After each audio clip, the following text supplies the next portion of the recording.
ജാർഖണ്ഡ് മുൻ മുഖ്യമന്ത്രി ഹേമന്ത് സോറൻ ഇഡി കസ്റ്റഡിയിൽ 5 ദിവസത്തേക്കാണ് കസ്റ്റഡിയിൽ വിട്ടത്. അതേസമയം ജാർഖണ്ഡ് മുഖ്യമന്ത്രിയായി ചമ്പൈ സോറൻ സത്യപ്രതിജ്ഞ ചെയ്തു. തിങ്കളാഴ്ചയാണ് വിശ്വാസ വോട്ടെടുപ്പ്.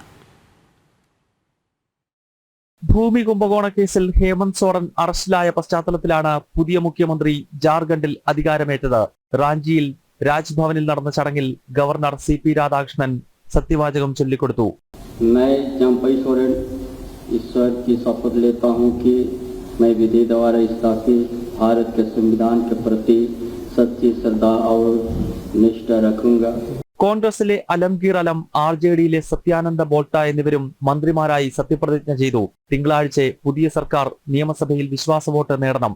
MLA-മാർ കൂറുമാറാനുള്ള സാധ്യത കണക്കിലെടുത്ത് ഭരണകക്ഷി MLA-മാരെ ഹൈദരാബാദിലേക്ക് മാറ്റി. ചില കോൺഗ്രസ് JMM MLA-മാർ കൂറുമാറാൻ ശ്രമിച്ചതായി റിപ്പോർട്ടുകളുണ്ട്. ഹേമന്ത് സോറന്റെ നേതൃത്വത്തിൽ നടന്ന അഴിമതിയിലും കുടുംബാധിപത്യത്തിലും വൻ പ്രതിഷേധമുള്ള MLA-മാരാണ് മുന്നണി വിടാൻ ശ്രമിക്കുന്നത്.